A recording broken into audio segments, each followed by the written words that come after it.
नमस्कार दोस्तों, स्वागत है आपका स्टडी फॉर सिविल सर्विसेज में। वीडियो को पूरा देखिए। कोई भी आपका फीडबैक है, कोई सजेशन है, तुरंत वीडियो में कमेंट करके जरूर बताइए। अच्छा लगे तो वीडियो लाइक जरूर कर लीजिए और ऐसे वीडियो लगातार फ्री में पाने के लिए चैनल को तुरंत सब्सक्राइब कर लीजिए और बेल आइकन को जरूर टैप कर लीजिए ताकि आगे भी सारे वीडियो आपको मिलते रहे। यूट्यूब में फॉलो करते हैं तो प्लीज ये वाला फ्री टेलीग्राम चैनल जरूर ज्वाइन कर लीजिएगा। सारे नोटिफिकेशन, सारे अपडेट यहीं पे आते हैं, ध्यान रखिएगा। स्टडी फॉर सिविल सर्विसेज का कोई भी पेड ग्रुप अगर आपको ज्वाइन करना है तो सिर्फ 8564805309696089 यही नंबर है हमारे, सिर्फ जहां पे कॉल या व्हाट्सएप कर सकते हैं। इंस्टाग्राम पे हमारा पेज जरूर फॉलो कर लीजिएगा, study for civil dot services है। ट्विटर पे हमको जरूर फॉलो कर लीजिएगा, @study for civils है। सारे क्वेश्चन अटेम्प्ट करिए और स्कोर अपना तुरंत कमेंट करके बताइए। Hello everyone, welcome you all to study for civil services. आज के इस लेक्चर में हम लोग यूकेपीएससी का 2012 का जो पेपर आया है पीसीएस का, उसको डिस्कस करने जा रहे हैं। प्रीवियस ईयर क्वेश्चन हमारे लिए बहुत ज्यादा जरूरी है जानना। इस पूरी वीडियो का एक ही फोकस रहेगा कि आप सभी स्टूडेंट्स के पास ये एक इंफॉर्मेशन रहे कि किस टाइप का क्वेश्चन जो है एग्जाम में पूछा जाता है। History, polity, geography, current affair, हर जगह से किस किस तरीके के कितने कितने और किस टाइप के क्वेश्चन पूछे जाते हैं। तो जो भी आप में से लोग यूकेपीएससी की प्रिपरेशन कर रहे हैं, जरूर इस पूरे को यहाँ पर देखिएगा। पूरे एक एक क्वेश्चन को हम लोग इम्पोर्टेंस उसके अंदर डिस्कस करने वाले हैं, देखने वाले हैं कि क्या क्या चीजें इंपॉर्टेंट रहने वाली हैं। सबसे पहला क्वेश्चन है हमारा चुंबकीय दिशा सूचक, जिसे हम कहते हैं इंग्लिश में मैग्नेटिक कंपस। इसका पहली बार जो रेफरेंस है, संदर्भ, वो कहाँ पे देखने को मिलता है? कोई बुक होगी जिसमें ये चीज देखने को मिलती है। देखिए, एंशिएंट और मेडिवल हिस्ट्री से हमारे जो है ये क्वेश्चंस जिसके अंदर बुक्स वगैरह के रेफरेंस होता है, वो बहुत ज्यादा पूछे जाते हैं। तो जितनी ज्यादा आप लिस्टिंग इन चीजों की पढ़ेंगे, फायदा होगा आप लोगों को। तो पहली बार इसका जो रेफरेंस मिला था वो कहाँ मिला था? सदरुद्दीन मुहम्मद औफी, यहाँ पर। ये पर्टिकुलर क्वेश्चन हमारा पूछा गया है झारखंड के पीसीएस के अंदर। सो ये भी एक इम्पोर्टेंट क्वेश्चन बन जाएगा। और इसी के साथ आपको एक्स्ट्रा इन्फॉर्मेशन भी मैं यहाँ पर बताऊंगी। वो सारी इन्फॉर्मेशन आप लोगों के एग्जाम्स के लिए इम्पोर्टेंट रहने वाली है। तो उनकी जो बुक थी, कौन सी बुक है यहाँ पर? उनकी बुक का नाम है जमावियुल हिकायत। जमावियुल हिकायत बुक में ये वाला रेफरेंस मिला था। ये वो पर्सन है सदरुद्दीन मोहम्मद, जो कि इल्तुतमिश, इल्तुतमिश आप लोगों ने पढ़ा हुआ है, दिल्ली सल्तनत के समय राजा थे। तो ये पर्सन जो टर्किश सुल्तान थे, उनके समय में ये यहाँ पर रहा करते थे, सदरुद्दीन मोहम्मद औफी। तो इतनी इंफॉर्मेशन आप लोगों को इसके बारे में याद रखनी है। तो इस तरीके की बुक का भी रेफरेंस एग्जाम में पूछा जाता है। नेक्स्ट क्वेश्चन है हमारा दिल्ली सल्तनत से ही जुड़ा हुआ। अगला क्वेश्चन भी हमारा मेडिवल हिस्ट्री से ही जुड़ा हुआ है। दिल्ली सल्तनत के बाद जो है किस राष्ट्र शासक ने स्वर्ण मुद्रा का पहली बार प्रचलन जो है वो शुरू किया था? क्वेश्चन हमसे पूछ रहा है कि जो पहली बार, जैसे हम दिल्ली सल्तनत पूरी पढ़ी है हम लोगों ने, उसके अंदर सारी चीजें के बारे में पढ़ा है। तो जब दिल्ली सल्तनत खत्म हो गया था, हमारा जो दिल्ली सल्तनत है वो 1526 में खत्म हो जाता है, जब पहली बैटल ऑफ पानीपत लड़ी जाती है। तो यहाँ पर जो है बाबर के आने के बाद दिल्ली सल्तनत यहाँ पे खत्म होता है और क्या शुरू होता है? मुगल एम्पायर, मुगल साम्राज्य शुरू होता है। सो मुगल साम्राज्य के जो राजा थे, जिसके अंदर सबसे पहले राजा आते हैं बाबर, फिर आते हैं हुमायूं, फिर आते हैं अकबर, है ना? तो यही पूछ रहा है कि इन सब ऑप्शंस में से किस पर्सन ने पहली बार स्वर्ण मुद्रा का उपयोग जो है वो शुरू किया था? सो इसका जो करेक्ट आंसर है, पहली चीज तो सब लोग जो भी मैं क्वेश्चन बोलूं उसका करेक्ट आंसर अपने दिमाग में एकदम से निकालिए कि क्या आंसर हो सकता है इसका। तो उसका आंसर है आपका अकबर। पहली बार दिल्ली सल्तनत के खत्म होने के बाद गोल्ड कॉइन्स जो हैं वो यहाँ पर इशू किए थे, अकबर द्वारा यहाँ पर इशू किए गए थे गोल्ड कॉइन्स। और उन गोल्ड कॉइन्स को क्या कहते थे? उनको हम यहाँ पर कहते थे मुहरे। ठीक है। इनकी जो शेप थी वो स्क्वायर शेप में भी इन्होंने चेंज कर दिया था धीरे धीरे करते करते। और फिर उसके बाद जो है धीरे ये गोल्ड जो स्क्वायर के थे वो बिल्कुल खत्म हो गए थे, और राउंड जो है वो कॉइन्स को ही सिर्फ इस्तेमाल किया जाता रहा है। तो ये शेप के बारे में भी पता होना चाहिए कि एक स्क्वायर शेप में भी यहाँ पर आई थे, वो स्क्वायर शेप्स इन्होंने ही यहाँ पर यूज किए गए थे। ठीक है। और इनके यहाँ पर जो हाईएस्ट, जो भी इन्होंने गोल्ड कॉइन वगैरह यूज किए थे, इसमें इन्होंने 26 वैरायटी का इस्तेमाल किया था। क्वेश्चन आ सकता है कौन से ऐसे राजा थे जिन्होंने जो है वो 26 वैरायटी के यहाँ पर यूज किया था? सो 26 वैरायटी आप ये याद रखिएगा। और अकबर के टाइम पीरियड में सबसे ज्यादा जो गोल्ड कॉइन की वैल्यू थी, वो किसकी वैल्यू थी? वो थी शहनशाह की। शहनशाह गोल्ड वैल्यू। ठीक है। क्वेश्चन आता है, ऐसा कौन सा राजा है जिसने 26 वैरायटी के कॉइन, सिर्फ अकेले वही राजा थे और कोई थे ही नहीं। बहुत सारे अलग अलग नाम के इन्होंने निकाले थे यहाँ पर। ठीक है। जैसे मैं एग्जाम्पल के लिए बताऊं, क्वेश्चन आता है, मान लीजिए इलाही, मुइनी, कला, रबी, रहास, ये सब क्या चीजें हैं? सो आपका आंसर क्या हो जाएगा? ये सारी चीजें अकबर द्वारा इशू किए गए गोल्ड कॉइन्स के नाम है। अलग अलग वैरायटी है, जिसमें सबसे महंगा और सबसे हाईएस्ट तोले का वो था यहाँ पे शहनशाह गोल्ड कॉइन, जो कि 102 तोले का होता था। ठीक है। और जिसके अंदर जो है इन्हीं का नाम हुआ करता था, जिनका नाम था जलालुद्दीन मोहम्मद अकबर, वो इन्हीं के नाम से यहाँ पे यूज करते थे। और सबसे खास बात देखो, ये क्वेश्चन देखो 2012 में भी आया है और ये सेम क्वेश्चन 2016 में भी आया, मतलब सेम नहीं आया, थोड़ा सा डिफरेंट आया था, पर आया था ऐसा क्वेश्चन। सो आपके लिए गोल्ड कॉइन्स अकबर के जानने बहुत बहुत जरूरी हैं, इसलिए मैं थोड़ा सा टाइम लगा के आपको बता रही हूँ। जो अकबर के गोल्ड कॉइन्स थे यहाँ पर, उनको सबसे खास बात ये था कि अलग अलग सिंबल्स वो इस्तेमाल करते थे। जो उनकी गोल्ड के कॉइन्स में मोहरे थी, मोहरे में वो डक जो है उसको यहाँ पर वो इस्तेमाल किया करते थे। डक का इस्तेमाल करना, कभी कभी किसी रुपए के ऊपर वो यहाँ पर त्रिशूल जो है उसका इस्तेमाल करना, सूर्य की पिक्चर को यहाँ पर बनाना, किसी पिक्चर में वो फिश को यहाँ पे बनाते थे। तो डिफरेंट डिफरेंट टाइप की कॉइन्स में ये चीजें बनाया करते थे, जिनको आप जानते हैं। अकबर को भी आप लोग जानते हैं, 1542 में जिसका जन्म हुआ था, कहाँ पर हुआ था? उमरकोट सिंध में इनका जन्म हुआ था। कब से कब तक रहे थे ये? 1556 से 1605 तक इनका अपना कार्यकाल रहा था। सो ये सारे फैक्ट्स जो हैं आपके एग्जाम के लिए इंपॉर्टेंट बन जाएंगे। सीधा क्वेश्चन आता है इनके ऊपर, तो ये आप याद रखिएगा। बढ़ते हैं हमारे तीसरे क्वेश्चन की तरफ। थर्ड क्वेश्चन हमें ये कह रहा है कि जितने भी ये स्मारक के नाम दिए गए, जितने भी ये मॉन्यूमेंट्स के नाम दिए गए, आपको उनके जो भी पर्सन ने उसको बनाया है, इस कॉन्सेप्ट को लेकर के आया, उसके साथ आपको मैच द फॉलोइंग यहाँ पर कंप्लीट करना है। ठीक है। सो यहाँ पर जो है आप देखेंगे, सबसे पहले गोहरा गुम्बद, जो है दोहरा अष्टभुजीय गोल गुम्बद, सत्य महबारी गुम्बद। तो किसने इसको यहाँ पर लेके आया था? करेक्ट आंसर है इसका बी, दोहरा गुम्बद जो है यहाँ पर वो सिकंदर लोधी, लोधी डायनेस्टी दिल्ली सल्तनत वाले लेकर के आए थे। फिर उसके बाद जो अष्टभुजीय मकबरा का कॉन्सेप्ट है वो शेरशाह लेके आए थे। फिर उसके बाद सत्य मेहराबिया मकबरा का जो कॉन्सेप्ट है वो बलबन लेके आए थे, और गोल गुम्बद का कॉन्सेप्ट मोहम्मद अली शाह लेके आए थे। ठीक है, आदिल शाह। तो इस तरीके से आपको ये कुछ फैक्ट्स भी याद रखने हैं। इसके इनके बारे में मैं आपको थोड़ा सा एक्सप्लेन कर देती हूँ कि ये पर्सन कौन कौन है, या फिर इनके बारे में ये कॉन्सेप्ट का क्या मतलब है। देखिए भाई, सबसे पहला जो कॉन्सेप्ट है वो है दोहरा गुंबद, जिसको हम इंग्लिश में कहते हैं डबल टॉप। ठीक है, डबल डोम। डबल डोम के नाम से इसको जाना जाता है। तो ये डबल डोम का जो स्ट्रक्चर होता है, दो लेयर्स में बना हुआ होता है, ताकि जो अंदर का हिस्सा है ना उसको काफी ज्यादा सपोर्ट मिल सके। तो ये जो लेकर के आने वाले पर्सन थे वो लोधी डायनेस्टी के जो लोग थे। दोहरा गुंबद का जो पूरा कॉन्सेप्ट है वो लोधी डायनेस्टी यहाँ पर लेके आए थे, और इसी डिजाइन से भारत, दिल्ली के अंदर, भारत में जो दिल्ली है उसमें बहुत सारे डिजाइन बने हुए हैं। जिसका सबसे बड़ा example Lodhi garden, Lodhi tomb जो कि दिल्ली में बने हुए हैं, वो इसका एग्जाम्पल है। सिकंदर लोधी ही इसका सबसे बड़ा एग्जाम्पल है, उन्होंने इस चीज को सबसे पहले स्टार्ट करवाया था दिल्ली के अंदर। ठीक है ना। उसके बाद फिर और अलग अलग टॉम्ब्स में इसको देखना को आगे मिला है, पर सबसे पहली बार जो इसको स्टार्ट कराया है वो इसी पर्सन ने स्टार्ट कराया है। ठीक है। उसके बाद नेक्स्ट आता है यहाँ पर अष्टभुजी। अष्टभुजे को हम क्या कहते हैं? ऑक्टागनल टॉम जो है, डोम यहाँ पर बनवाया था। किसने बनवाया था? शेर शाह ने। सो ये भी एक क्वेश्चन बन सकता है कि क्या होता है या किसने यहाँ पर बनवाया था। तो देखिए भाई, जो शेरशाह सूरी का टॉम है, शेरशाह आपको भी पता है सूर्य डायनेस्टी के बिलोंग करने वाले पर्सन थे। और ये जो पर्सन है, ये इनका टॉम है कहाँ पर? वैसे इनका टॉम है सासाराम बिहार के अंदर। सूर्य एम्पायर जिन्होंने यहाँ पर बनाया था, तो इनकी इन्हीं की आर्किटेक्चर को हम क्या बोलते हैं?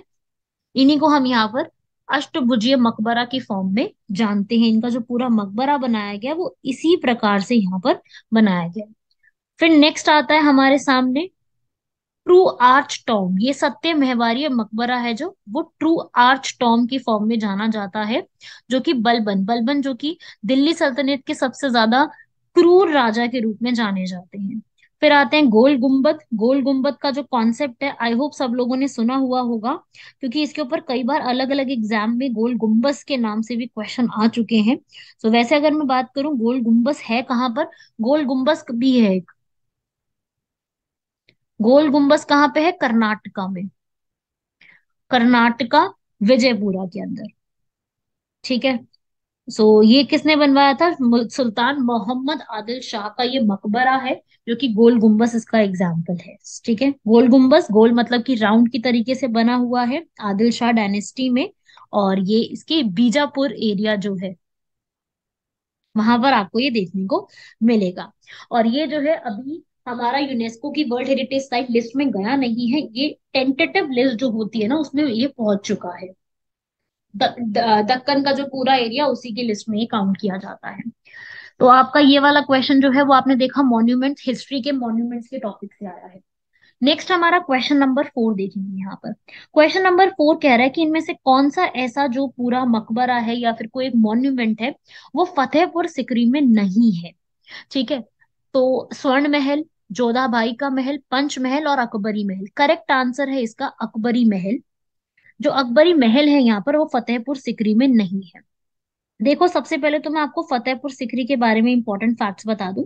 फतेहपुर सिकरी जो पूरा यहाँ पर एक उत्तर प्रदेश के आगरा के बिल्कुल पास में जो एरिया है, ये किसने बनाया था यहाँ पर, ये यहाँ पर बनाया था अकबर ने, जिनके बारे में अभी हम पढ़ रहे हैं, अकबर ने ही इसको बनाया था। तो अब आप देख लीजिए कि अकबर हमारे एग्जाम के लिए कितना ज्यादा इंपॉर्टेंट बन गया है। राइट, अकबर ने ही इसको बनाया था। यहीं पर ही जो है बुलंद दरवाजा बनाया गया है, वो भी आप लोगों ने सुना होगा। सो आगरा के पास ही ये पड़ता है। और इसमें मैं बता दूं कि क्या क्या इंपॉर्टेंट है, आपको यहाँ पर क्या क्या चीजें याद रखनी है। और इसको जो है ऑलरेडी फतेहपुर सिकरी को 1986 में यूनेस्को द्वारा वर्ल्ड हेरिटेज साइट का दर्जा ऑलरेडी दिया जा चुका है। राइट।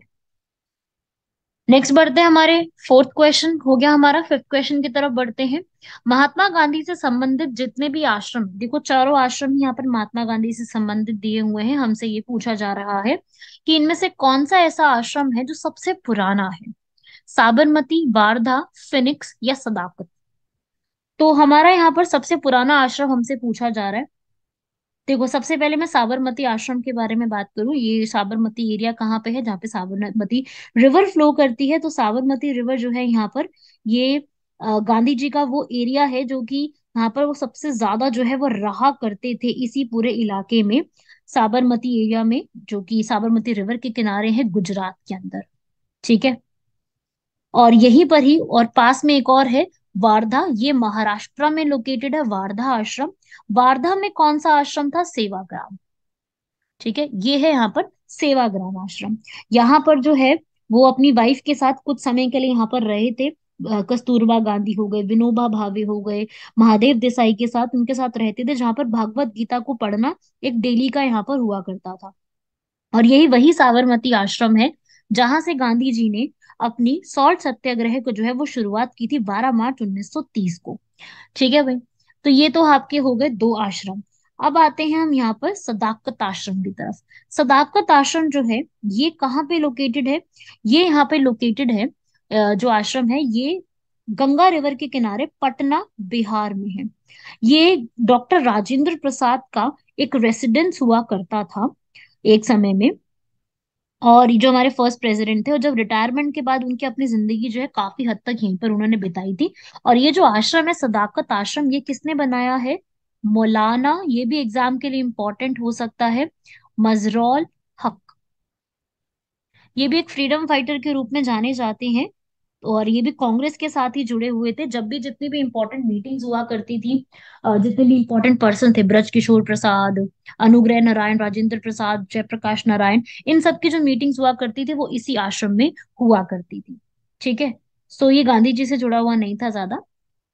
सो अब हम यहाँ पे आते हैं फिनिक्स में। फिनिक्स आश्रम जो है यहाँ पर, फिनिक्स आश्रम, फिनिक्स सेटलमेंट भी कहा जाता है इसको, ये है सबसे पुराना हमारा यहाँ पर गांधी जी का जुड़ा हुआ आश्रम।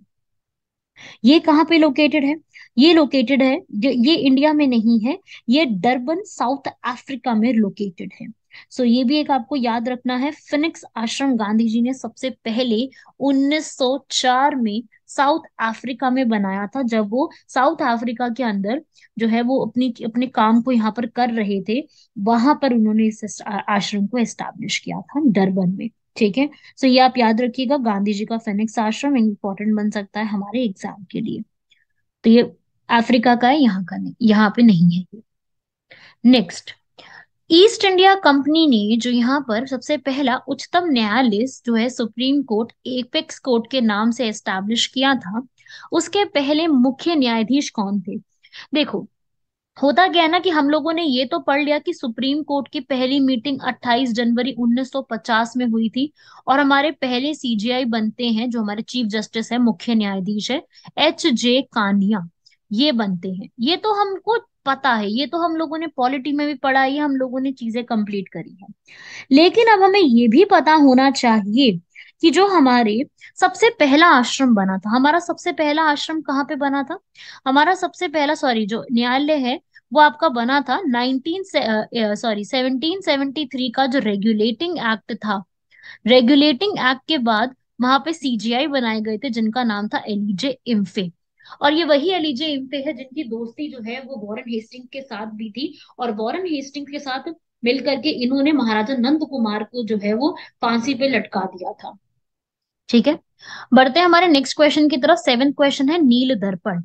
नील दर्पण जो है यहाँ पर वो किसने लिखी है? वो लिखी है यहाँ पर दीन बंधु मित्र ने।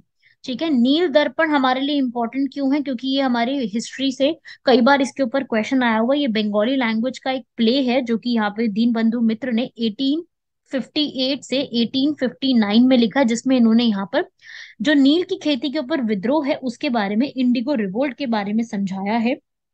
और आज के समय में भी ये नेशनल थिएटर में जो है वो दिखाया जाता है कैलकाटा के अंदर। ठीक है भाई, ये भी इंपॉर्टेंट है। नेक्स्ट क्वेश्चन है हमारा, अजीमुल्ला खान किसके सलाहकार थे?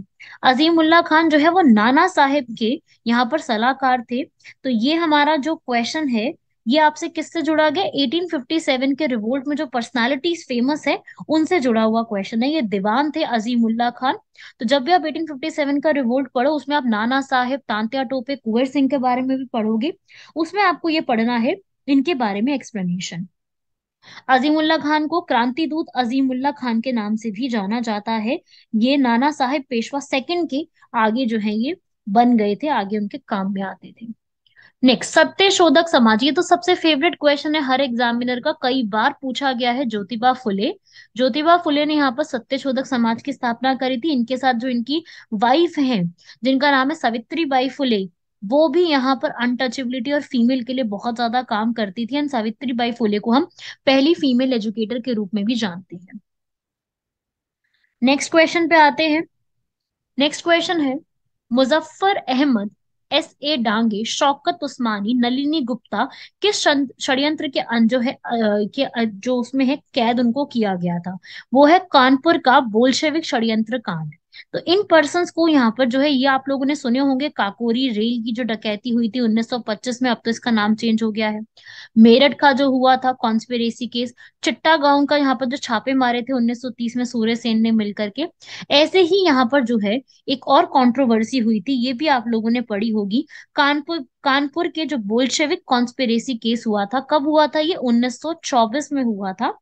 जो कि ये केस निकल के आया था जिसमें ये पर्सन्स इन्वॉल्व थे। तो ये क्वेश्चन कई बार पूछा गया है यहाँ पर, ये कि कौन कौन से पर्सन्स इन्वॉल्व थे, नाम आपको याद रखना है। इसके अंदर आपको सूर्य सेन का नाम याद रखना है। काकोरी केस के अंदर आप लोगों को नाम याद रखने हैं जो आप जानते हैं, राम प्रसाद बिस्मिल, चंद्रशेखर आजाद, सचिंद्र नाथ सान्याल, इन सबको यहाँ पर आपने याद रखना है। ठीक है। नेक्स्ट क्वेश्चन, नेक्स्ट क्वेश्चन है हमारा 11th। उत्तराखंड में सबसे लंबा हिमनद जो है वो कौन सा है? हिमनद जो है वो उत्तराखंड का सबसे बड़ा कौन सा है? ये उत्तराखंड से जुड़ा हुआ बेसिकली क्वेश्चन है, वो है गंगोत्री। आई थिंक ये क्वेश्चन तो जो भी अटेम्प्ट करेगा सब ठीक ही करके आएंगे। सबसे बड़ा हिमनद वहां का यही है। ठीक है। नेक्स्ट आपका यहाँ पर उत्तराखंड से जुड़े हुए ही कुछ क्वेश्चंस है, कुछ जो है चीजें पूछी जा रही है, मैं आपको यहाँ पर क्वेश्चन शो कर देती हूँ। देखिए भाई, वर्ष 2011 में जो जनगणना हुई थी, सेंसस हुई थी, उसके अनुसार निम्नलिखित में से कौन सा ऐसा जनपद है जहां पर वृद्धि दर ऋणात्मक रही है, देखने को ज्यादा मिली है? कौन से एरिया में? अल्मोड़ा डिस्ट्रिक्ट ऑफ उत्तराखंड में देखने को ज्यादा मिली है।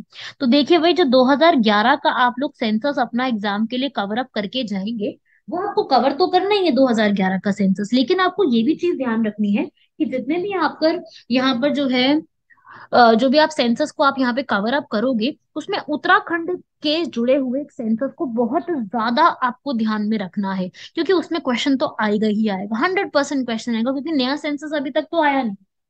तो आता ही है क्वेश्चन उससे, इस टॉपिक को जरूर आप लोग कवर अप करते जाइएगा। क्वेश्चन नंबर 13 को देखेंगे, उत्तराखंड में दून किसको कहा जाता है? दून कौन से एरिया को कहा जाता है? जितनी भी वहां की संरचनात्मक जो घाटियां हैं वहां की, उनको जो है किस नाम से जाना जाता है? दून के नाम से जाना जाता है। और जितनी भी स्ट्रक्चर वहां पे वैलीज है, क्योंकि वहां पे जो नदी घाटियों को नहीं कहते, संकरी घाटियों को भी नहीं कहते, एल्पाइन यहाँ पे बहुत ऊंचे ऊंचे पहाड़ों को कहते हैं। तो जितने भी स्ट्रक्चरल वैली है वहां पे दून को हम ये कहा जाता है, जैसे देहरादून हो गया, कोटली दून, पाटली दून, उन सबको। नेक्स्ट है यहाँ पर, कौन सी दो नदियों के मिलने से गोविंद घाट यहाँ पर बनता है? ठीक है, ये जो घाट है या फिर जो ये इस तरीके का संगम है, ये आपके एग्जाम में कई बार पूछा जाता है, या तो गंगा नदी के संगम से आते हैं या फिर इस टाइप का। देखो, अलकनंदा और भागीरथी के संगम से तो देवप्रयाग बनता है ना। अलकनंदा और धौलीगंगा के मिक्सचर से विष्णु प्रयाग बनता है। ऐसे ही लक्ष्मण गंगा के मिलने से यहाँ पर क्या बनता है? गोविंद घाट का डेवलपमेंट यहाँ पर किया जाता है। तो गोविंद घाट यहाँ पे आपको पता होना चाहिए। और चमोली डिस्ट्रिक्ट में ये एरिया पड़ता है, अलकनंदा और लक्ष्मण गंगा के मिलने पर। ये करीब करीब जोशीमठ के पास में ही पड़ता है। ठीक है भाई, नेक्स्ट क्वेश्चन। इसमें से ऐसा कौन सा एक उत्तराखंड में जैव आरक्षी क्षेत्र है? जैव आरक्षी क्षेत्र होते हैं वो एरिया जिनको प्रोटेक्ट करके रखा गया है। ऐसा कौन सा एरिया है यहाँ पर? वो है नंदा देवी। नंदा देवी यहाँ का क्या है? जैव आरक्षी क्षेत्र, बायोस्फेयर रिजर्व है। अगर उत्तराखंड की बात करूं तो उत्तराखंड में सिर्फ एक ही बायोस्फेयर रिजर्व है। बाकी जो तीनों आप देख रहे हो ये भी है, लेकिन ये तीनों नेशनल पार्क है। ठीक है ना। क्वेश्चन नंबर 16 देखेंगे, महासागरीय नितल का सबसे विस्तृत भाग कौन सा है? महासागरीय जो हमारे होते हैं, महासागर जो होते हैं, उनका सबसे विस्तृत भाग, सबसे चौड़ा एरिया जिसको हम कहते हैं, वो ओशन फ्लोर का सबसे चौड़ा एरिया कौन सा होता है? तो देखिए भाई, इसका आंसर हमारा हो जाएगा, चौड़े एरिया का आंसर है हमारा गहरे सागरीय मैदानों को हम सबसे चौड़े एरिया में डिफाइन करते हैं। ग्रेनेडा। ग्रेनेडा जो है यहाँ पर, वो कहाँ पर हमें देखने को मिलेगा? कैरेबियन सी में यहाँ पर हमें देखने को मिलेंगे। तो ग्रेनेड जो है यहाँ पर, ये कहाँ पे हमें देखने को मिलेंगे? सीधा आपको याद रखना है, ग्रेनेड जो है यहाँ पर, ये ग्रेनेडा, ये आपको कैरिबियन आइलैंड्स में देखने को मिलेंगे। नेक्स्ट, अब ये आता है नेक्स्ट क्वेश्चन टाइमिंग के ऊपर। अगर यहाँ पे आपसे पूछ रहा है कि अभी दोपहर के यहाँ पर 12 बज रहे हैं, एक तार भेजा गया है और तार को भेजने में 12 मिनट का समय लगा है, और वह एक नगर 6 बजे साय को वहां पर 6 बजे वहां पर वो पहुंचा है उनके पास। तो अभी जो नगर है उसका देशांतर जो आपको लैटिट्यूड यहाँ पर बताना है कि कितना होगा। देखिए भाई, अपना इंडिया है यहाँ पर 82.5 डिग्री ईस्ट पर, है ना। 82.5 डिग्री ईस्ट पर है। तो अभी 12 बजे भेजा गया, 12:12 पे वो पहुंच गया है, और 6 बजे तक वहां पर रीच भी कर गया है। तो वहां पर आपका जो पूरा टाइम जो है वो आगे की तरफ गया है। तो उस हिसाब से आपका आंसर क्या हो जाएगा? 87 डिग्री ईस्ट। भारत जो है 82.5 डिग्री ईस्ट पे है, और हम 0 डिग्री से 5.5 घंटे आगे हैं। तो अगर आपका यहाँ पर 6 घंटे लेके आने हैं पूरे आपने, तो आपका 87 डिग्री हो जाएगा। ठीक है, तो 6 घंटे का फर्क हुआ ना, यहाँ पर 6 घंटे आगे कर दिया आपने। और ठीक है, नेक्स्ट, ब्रिक्स, इनमें से कौन ब्रिक्स का सदस्य नहीं है? आप यहाँ पे ये तो बहुत इजी से आप अंदाजा लगा लोगे। ब्रिक्स को आप बी से ब्राजील बताएंगे, आर से रशिया, आई से इंडिया, सी से चाइना, और आपका एस से साउथ अफ्रीका। राइट। तो कौन सा नहीं है इसमें? सऊदी अरेबिया इसका पार्ट नहीं है। प्लस आप यहाँ पे देखो, जो भाई ब्रिक्स है उसकी मीटिंग्स किस तरीके से होती है, मैं आपको एक ट्रिक बता देती हूँ, आगे आने वाले समय में आपके बहुत हेल्पफुल रहेगी ये चीज।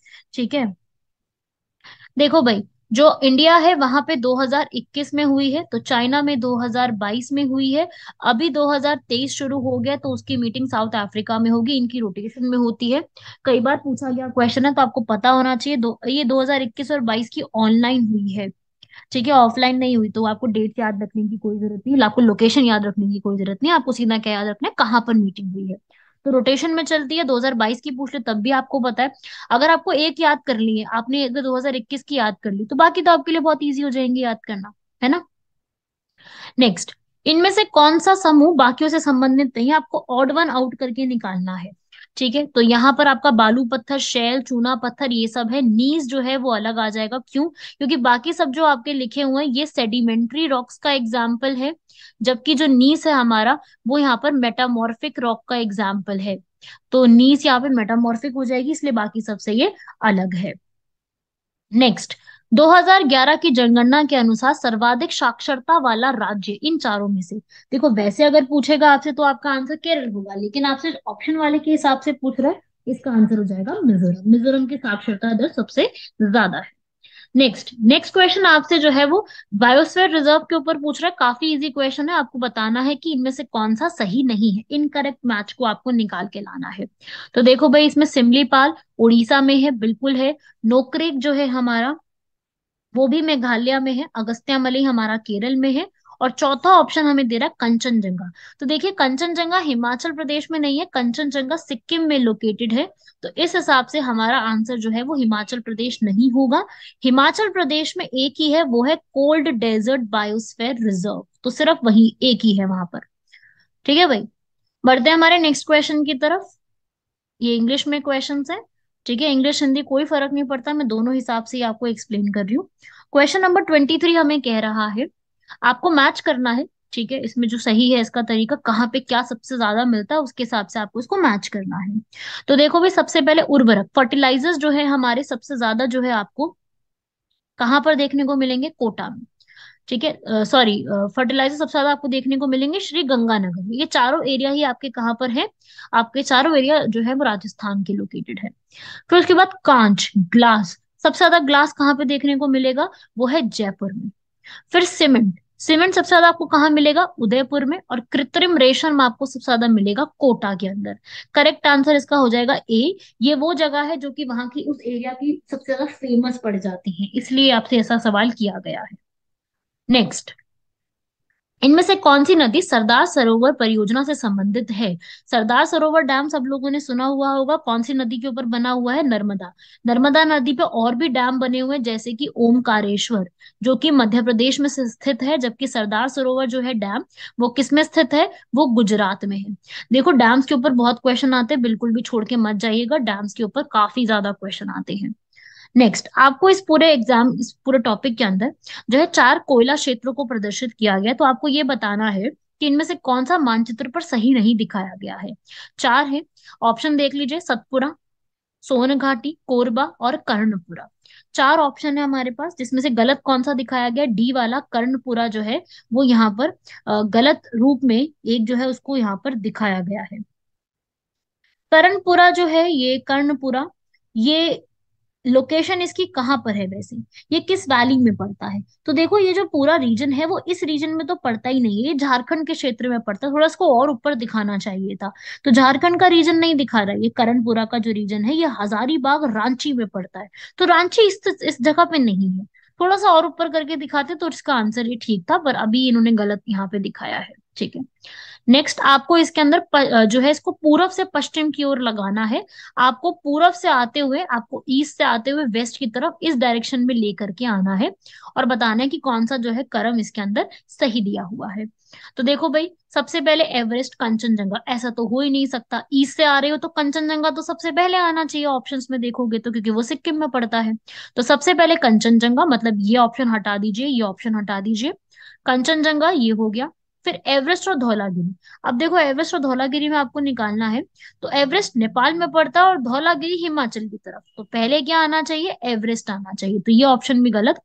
फिर एवरेस्ट आता है, अन्नपूर्णा और धौलागिरी। एवरेस्ट और अन्नपूर्णा दोनों नेपाल में पड़ते हैं, धौलागिरी जो है वो भी नेपाल में है, धौलाधार इंडिया के अंदर है, धौलागिरी भी नेपाल के अंदर है। ठीक है, तो ये आपका आंसर हो जाएगा इसका बी। नेक्स्ट क्वेश्चन है हमारा, यहाँ पर देखेंगे, निम्नलिखित में से कौन से राज्यों को उनका क्षेत्रफल के आरोही क्रम में सही है। आपको क्षेत्रफल के हिसाब से उनका चेक करना है कि इसके अंदर सही ऑर्डर में ये लगा भी हुआ है या नहीं।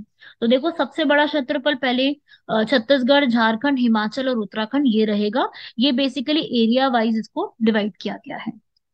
नेक्स्ट, इनमें से कौन सी नदी गंगा नदी को बाईं ओर से मिलती है। तीन नदी एक तरफ से मिलते हैं, एक नदी इसको बाईं ओर से मिलती है, वो है सोन नदी। हमें गंगा रिवर का पूरा एक क्रम पता है। देखो भाई, यहाँ पर ऐसी गंगा रिवर फ्लो करती है, इधर से इसको राम गंगा, गंडक, घग्गर, कोसी, महानंदा ये मिलती है। इस तरफ से मिलती है सारी रिवर ये वाली। लेकिन इस तरफ से गंगा रिवर को मिलती है, सबसे पहले मिलती है यहाँ पर यमुना। ठीक है। फिर उसके बाद यहाँ पे मिलती है सोन, पटना के पास। तो सोन जो है वो इधर से मिल रही है, और फिर उसके बाद मिलती है दामोदर। ठीक है। तो इस हिसाब से सोन नदी यहाँ पर की तरफ से मिलती है, बाकी सारी एक दूसरी तरफ से मिलती है। ऑटो नोट करके भी निकाल सकते थे वैसे इस क्वेश्चन को, काफी इजी रहा है ये। नेक्स्ट क्वेश्चन है हमारा, इनमें से कौन सी को आपको मैच करना है कि जहां पर बने हुए हैं, और आपको उस हिसाब से उसको मैच करके बता देना है। तो देखो भाई, क्या क्या सही रहेगा। सबसे पहले एलेप्पी पे आते हैं। एलेप्पी हमारा केरल में है।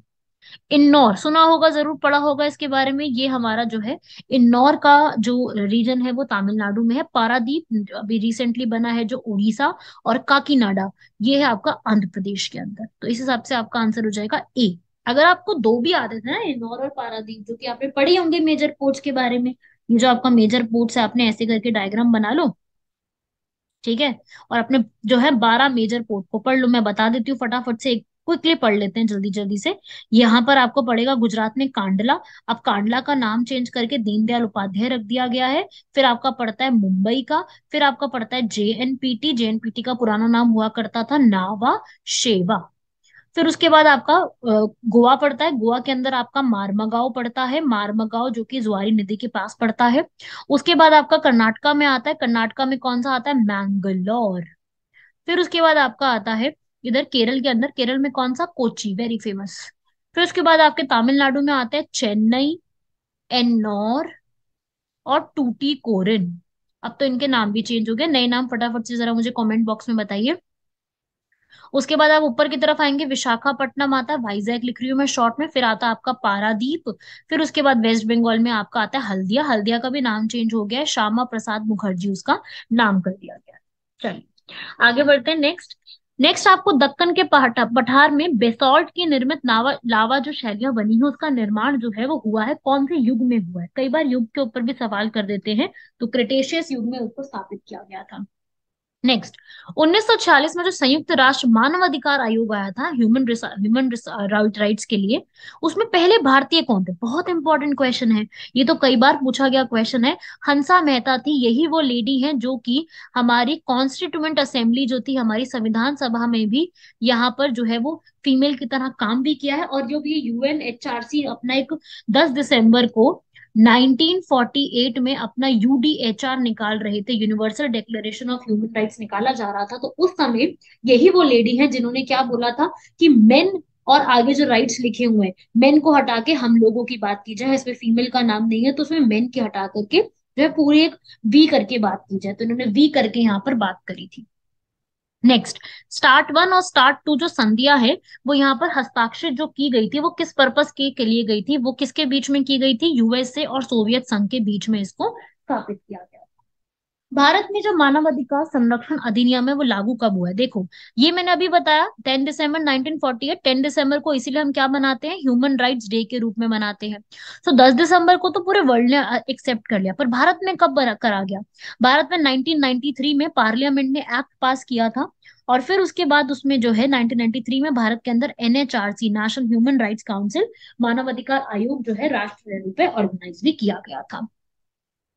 नेक्स्ट, अंतरराष्ट्रीय मुद्रा कोष की स्थापना जो है वो कौन से कोई एक एरिया का नाम है जिसके तहत इसको बनाया गया था। तो देखो, ब्रिटेन वुड्स कॉन्फ्रेंस हुई थी यहाँ पर। ब्रिटेन वुड्स कॉन्फ्रेंस के तहत भारत पूरे वर्ल्ड में आईएमएफ, इंटरनेशनल मुद्रा कोष, इंटरनेशनल मॉनेटरी फंड और वर्ल्ड बैंक की स्थापना हुई थी। नेक्स्ट, दक्षिण एशियाई क्षेत्र संगठन आयोग, सार्क। सार्क जो है सब लोगों ने सुना ही होगा। ठीक है, ये इतना ज्यादा इंडिया ध्यान नहीं देता है इसके ऊपर, पर फिर भी 2012 में सवाल किया था, तो मैंने सोचा कि मैं आप लोगों को बता देती हूँ। तो 35 क्वेश्चन का जो आपका आंसर रहेगा करेक्ट वो रहेगा सी, 1985 में सार्क की स्थापना की गई थी। विधान राज्य की जो विधानसभा होती है वो किन किन के निर्वाचन में यहाँ पर भाग लेती है। तो देखो भाई, जो हमारी राष्ट्रीय जो राज्य हर एक क्षेत्र की जो विधानसभा होती है वो यहाँ पर भाग लेती है हमारे भारत के राष्ट्रपति के उसमें, भारत के राष्ट्रपति में को सिलेक्ट करने में लेती है, उनको हटाने में नहीं लेती है। भारत के उपराष्ट्रपति में सारे के सारे लोकसभा के और राज्यसभा के मेंबर्स पार्टिसिपेट करते हैं। जो राज्य के होते हैं वो यहाँ पे पार्टिसिपेट नहीं करते हैं। तो सेकंड तो बिल्कुल गलत हो जाएगा, तो जहां जहां सेकंड आ रहा है उसको तो आप पहले ही गलत कर दो।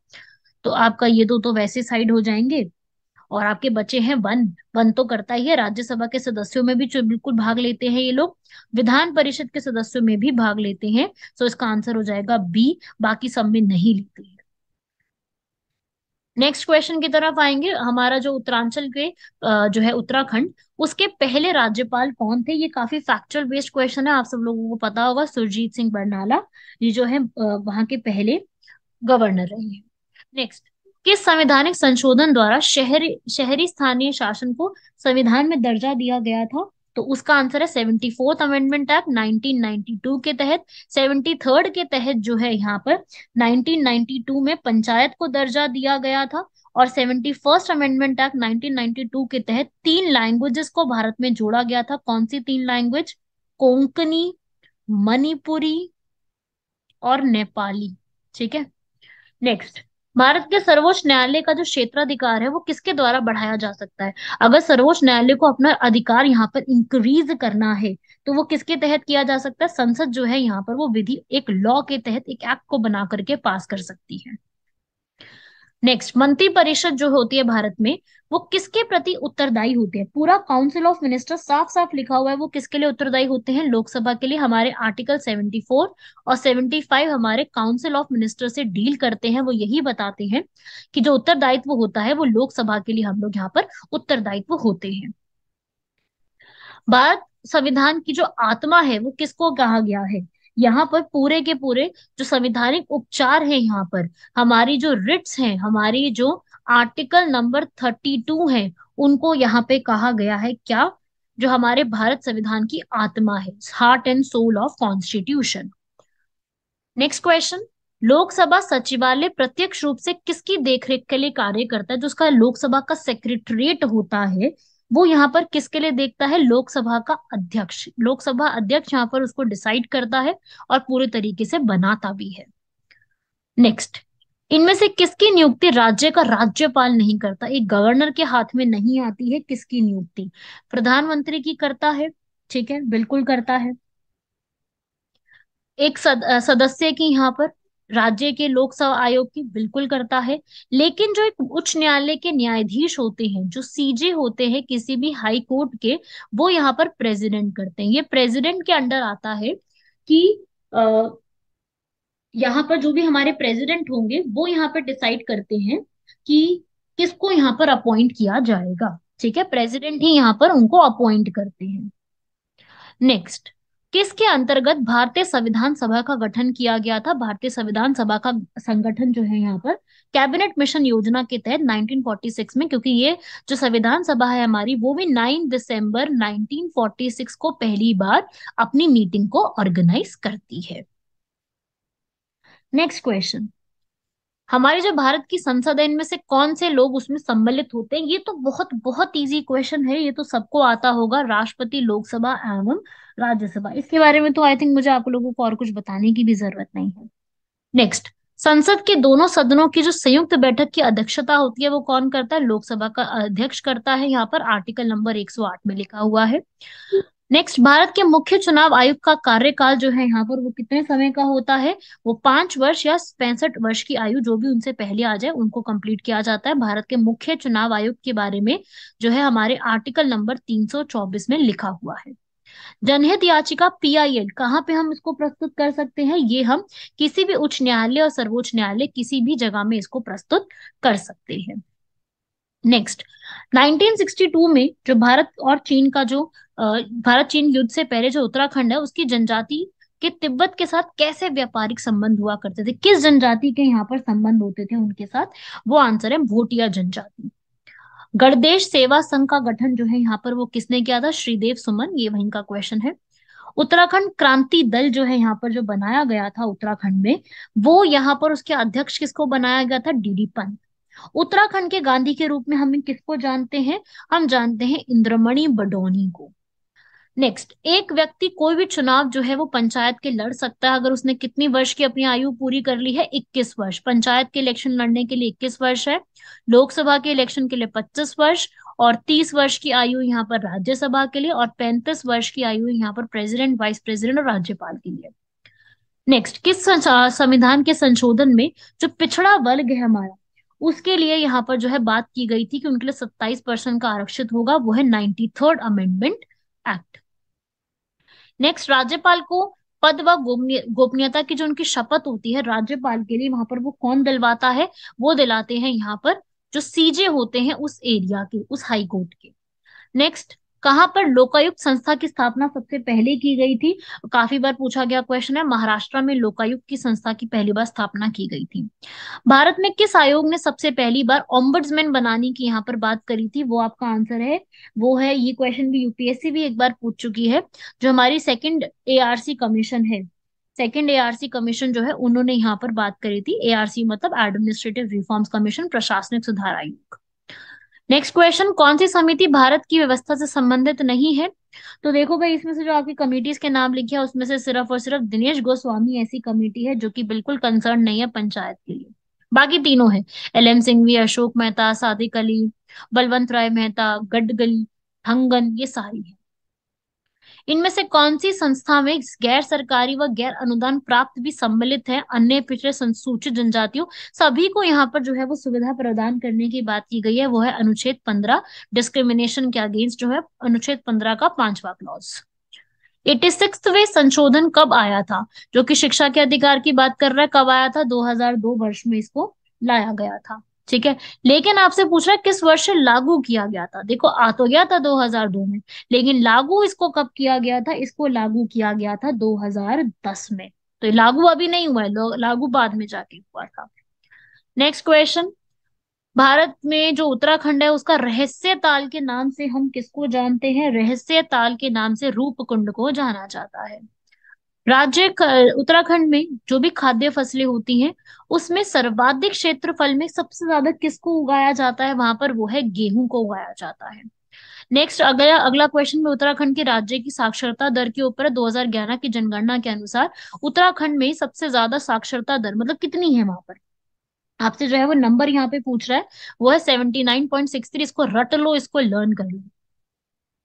उत्तराखंड राज्य की सबसे ऊंची जो चोटी है वो आप लोगों से यहाँ पर पूछ रहा है, वो कौन सी है? यहाँ पर नंदा देवी। ये तो काफी फेमस है, आप लोग उत्तराखंड से हैं, आप लोगों को जरूर इसके ऊपर बारे में पता होगा। टेहरी जल के ऊपर पूछ रहा है, टेहरी जो है वो कौन सी नदी के ऊपर बनाई गई है? तो टेहरी जो बांध है हमारा, वो हमारी भागीरथी और भिलंगना नदी के ऊपर यहाँ पे बनाई गई है। ब्रिक्स का सबसे अंत में शामिल किया जाने वाला, BRICS, पहले इसका नाम ब्रिक था, BRICS बाद में शामिल हुआ, दैट मीन्स दक्षिण अफ्रीका इसका आंसर रहेगा। नेक्स्ट, ब्रिटेन वुड सम्मेलन में, ये भी इंटरनेशनल ऑर्गेनाइजेशन से जुड़ा हुआ है, किस संस्थानों की स्थापना की गई थी?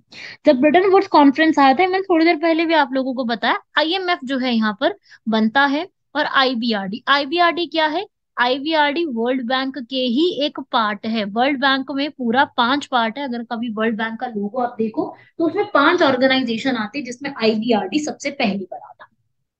बाकी WTO तो बहुत बाद में बना, संयुक्त राष्ट्र तो पहले ही बन चुका था, और WTO तो 1995 में बना है, तो उसका कोई कनेक्शन नहीं है इस बात से।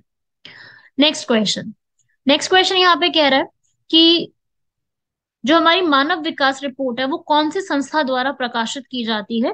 तो HDI इसको हम कहते हैं, ह्यूमन डेवलपमेंट इंडेक्स के नाम से ये जानी जाती है।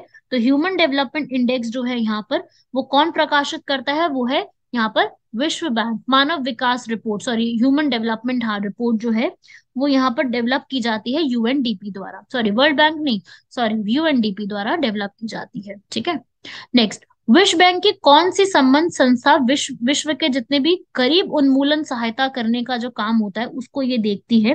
तो वो कौन सी ऑर्गेनाइजेशन है? अंतरराष्ट्रीय विकास संघ जो है वो यहाँ पर गरीब लोगों की सहायता करने के लिए यहाँ पर बनाई गई है।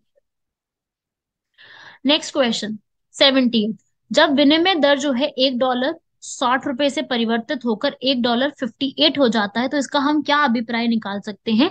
इससे हम ये कह सकते हैं कि रुपए का जो मूल्य है वो बढ़ गया है और डॉलर का मूल्य घट गया है। पहले $1 60 होता था, फिर $1 58 हो गया। इसका हम ये कह सकते हैं कि डॉलर का मूल्य घट गया है और रुपए का मूल्य बढ़ गया है। तो 1 और 2 यहाँ पर हो जाएगा। नेक्स्ट, माल्थस के अनुसार जनसंख्या में वृद्धि का क्या मतलब है? जनसंख्या में वृद्धि क्या होती है? जनसंख्या में वृद्धि एक जातीय क्रम है जो कि आगे बढ़ता है। Next, Phillips curve. Phillips curve जो हम बनाते हैं वो किसके बीच में यहाँ पे रिलेशंस को एस्टैब्लिश करता है? वो है मुद्रास्फीति और बेरोजगारी, इन्फ्लेशन और अनएम्प्लॉयमेंट के रूप में। ये बताता है कि किस तरीके से इन्फ्लेशन और अनएम्प्लॉयमेंट किस तरीके से काम करती है। नेक्स्ट यहाँ पर क्वेश्चन आ रहा है कि इनमें से किस अर्थशास्त्री ने व्यापार चक्र का विशुद्ध मौद्रिक सिद्धांत प्रतिपादित किया था कि जितना भी हमारा ट्रेड होता है वो किस तरीके से काम करता है? वो है आंसर हार्ट्रे। ये भी आपको लर्न करना होगा। इस तरीके से इकोनॉमिक्स के क्वेश्चन जो आते हैं वो बुक्स वगैरह पे आते हैं और इकोनॉमिस्ट पे आते हैं। पूंजी का संग्रहण जैसे यहाँ पर बोला गया है, तो वो भी यहाँ पर जॉन रॉबिन्सन ने बनाया था। फिर इसके बाद नेक्स्ट क्वेश्चन आता है कि जो यहाँ पर अर्थशास्त्री ऐसे कौन थे जिन्होंने मंदी जब आई थी इसको सुधार करने के लिए नए नए उपयोगों को यहाँ पर बताया था? वो है प्रोफेसर कीन्स, बहुत ज्यादा जाने जाते हैं। ये इन्होंने ही इस चीज के बारे में बताया था। भारत में वित्तीय सुधार की जो समिति 2008 में आई थी उसके यहाँ पर कौन थे? देखो, अब ये क्वेश्चन आपके एग्जाम में नहीं आएगा, तो काफी पुराना हो चुका है। 2011 की जनगणना के अनुसार भारत में लिंग अनुपात, जो फीमेल और मेल का जो रेशो है, प्रति 1000 पुरुष के पीछे कितनी स्त्रियों की संख्या है यहाँ पर? तो आंसर है 940। नियोजित विकास मॉडल जो है भारतवर्ष में कब लागू किया गया था? 1 अप्रैल 1951 से आजादी के बाद इसको लागू कर दिया गया था। नेक्स्ट, निम्नलिखित में से राष्ट्रीय विकास समिति के अध्यक्ष कौन होते हैं? राष्ट्रीय विकास समिति जो हमारे यहाँ पे बनाई जाती है उसके अध्यक्ष हमारे भारत के प्रधानमंत्री होते हैं। भारत ने किस वर्ष में यहाँ पर जो है, मतलब भारत में ऐसा कौन सा अलग जगह है जो कि इसके लिए फेमस है? रबड़ की खेती के लिए फेमस है। आंसर है डी, क्योंकि रबड़ के जो हेडक्वार्टर्स है वो भी यहीं पर ही है। कहाँ पर? कोट्टायम एरिया में, ठीक है, केरल के ही। इनमें से कौन सा एक राजकोषीय नीति का भाग है? राजकोषीय नीति का भाग यहाँ पर कर नीति को हम यहाँ पर डिसाइड करते हैं। राजकोषीय नीति का ही एक भाग है। नेक्स्ट, मनरेगा का नाम जो है नरेगा से एम नरेगा कब कर दिया गया था? ये कब किया गया है? 2008 को नाम चेंज किया गया है, ठीक है। सॉरी, 2009, 2 अक्टूबर 2009 को किया गया, ये आंसर होगा। सॉरी, 2005 में नीति आती है और नाम इसका बाद में चेंज किया गया था। नेक्स्ट, भारतीय रुपए की मार्च 1994 से निम्नलिखित में किस खेती के रूप में परिवर्तनीय बनाया गया? हमने कैसे इसको जो है वो चेंज करा है? चालू खाता के रूप में। किस खाते को हमने परिवर्तनीय बनाया? चालू खाते को। भारत सरकार द्वारा बीमा नियामक और विकास प्राधिकरण की स्थापना जो है वो कब की गई है? भारत सरकार द्वारा बीमा को जो एस्टैब्लिश करने के लिए जो पूरी एक स्थापना की गई है वो अप्रैल 2000 में की गई है। नेक्स्ट क्वेश्चन की तरफ आते हैं। भारत में कौन सा रिजर्व बैंक का कार्य नहीं है? देखिए भाई, भारत के अंदर हम बात करें तो रिजर्व बैंक के आपको पता है काफी सारे कार्य हैं। करेंसी को देखना, साख को देखना, करेंसी का पूरा चेक करना, विदेश के बारे में देखना। विदेशी व्यापार का विनिमय जो है वो यहाँ पर ये चेक नहीं करता है। साइबर लॉ की बात करूं तो डीओएस का अर्थ क्या होता है? डीओएस का अर्थ होता है डिनायल ऑफ सर्विस, काम करने से मना कर देना। नेक्स्ट, 87 में मल्टीमीडिया में इनमें से क्या क्या चीजें आती हैं? मल्टीमीडिया में ग्राफिक्स, एनिमेशन, वीडियो, म्यूजिक, आवाज, जो हम आज के समय में सुनते हैं, सारी बातें किसके अंदर हम इंक्लूड करते हैं? मल्टीमीडिया में। नेक्स्ट, किसी भी निश्चित पते पर किसी एब्यूजर द्वारा एक बार बार एक ही मेल को अगर हम भेजते हैं तो उस कॉन्सेप्ट को हम क्या कहते हैं? यहाँ पर उसको हम ईमेल बॉम्बिंग कहते हैं। थोड़ा सा कंप्यूटर से जुड़े हुए क्वेश्चन है। एक प्रोग्राम जिसमें अन्य प्रोग्रामों को संक्रमित करने की योग्यता होती है, जो और अपने आप ही अपनी और प्रतियां बना करके आपके पूरे प्रोग्राम को वायरस की तरह से लेकर के आ जाता है, उसको हम क्या कहते हैं? वायरस ही उसको हम इस नाम से जानते हैं। नेक्स्ट क्वेश्चन, कंप्यूटर में एक ही समय पर अधिक माध्यमों के प्रयोग को हम क्या कहते हैं? अब एक ही टाइम पे आप बहुत सारे प्रोग्राम्स को यूज कर रहे हो, उसमें हम कहते हैं मल्टीमीडिया। एक कार्बन क्रेडिट के बारे में पूछ रहा है। एक कार्बन क्रेडिट का समतुल्य जो होता है वो कितना अमाउंट में होता है? 1000 किलोग्राम को हम चेक करते हैं। नेक्स्ट क्वेश्चन जो है यहाँ पर ये करंट अफेयर से जुड़ा हुआ है, इसलिए आप इसको छोड़ सकते हैं। भोपाल गैस ट्रेजेडी में कौन सी गैस का लीकेज हुआ था? भोपाल गैस ट्रेजेडी में मिथाइल आइसोसाइनेट 1984 दिसंबर में ये चीज होती है। ठीक है। मिनी माता व्याधि, मिनी माता जो एक पूरा कन्वेंशन हुआ था, ये किससे जुड़ा हुआ कन्वेंशन है? ये हमारा जुड़ा हुआ है, वो है पारद विषपाक्ता से जुड़ा हुआ है, मरकरी से। ठीक है।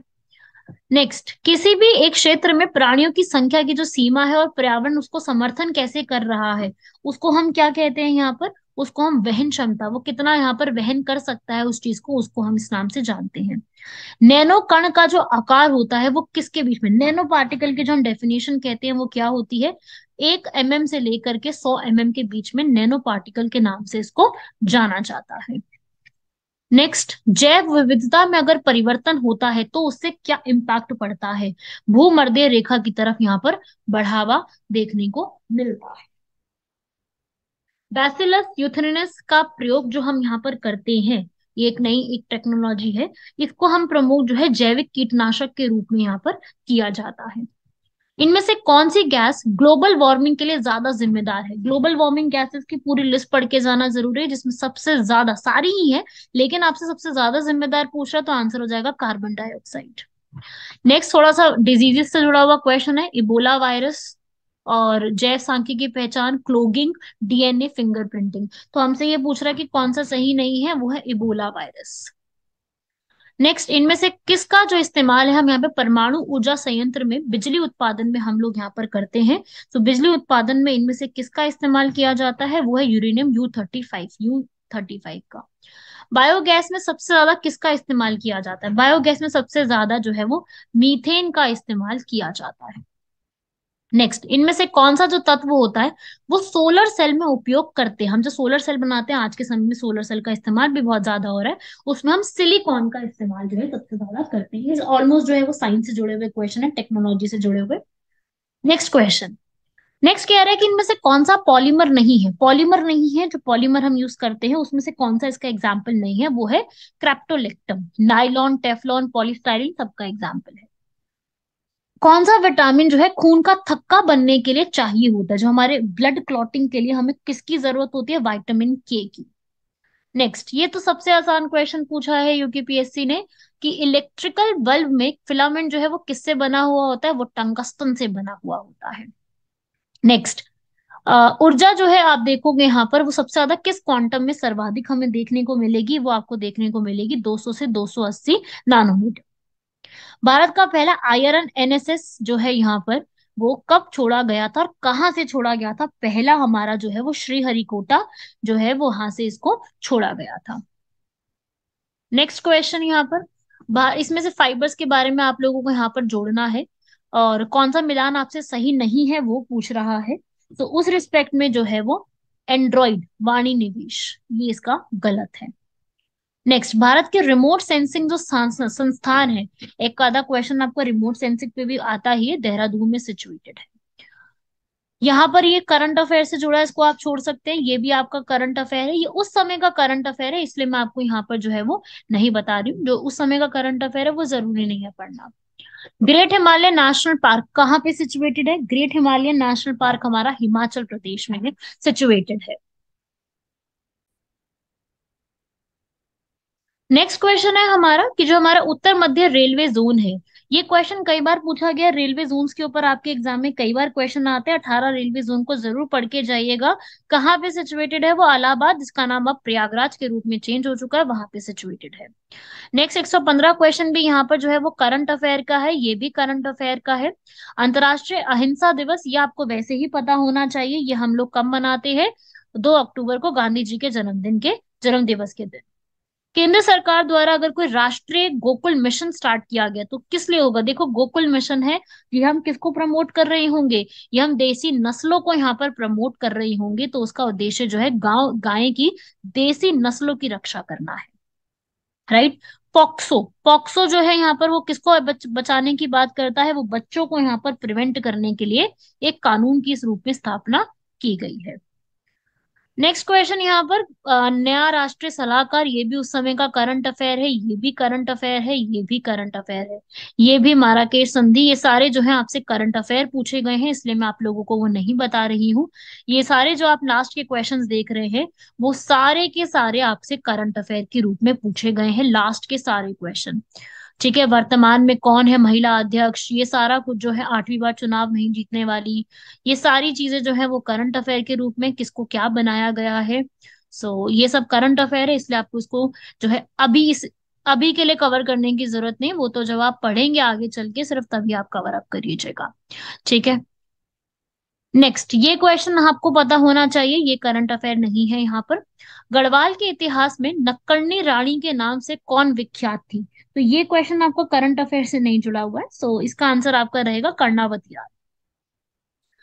गढ़वाल सर्व दलित परिषद का गठन, ये भी गढ़वाल एरिया के सर्वपल्लित गठन जो है 1928 में किया गया था। इसका भी यहाँ पर किसने किया था? जयानंद भारती ने इसको बनाया था यहाँ पर।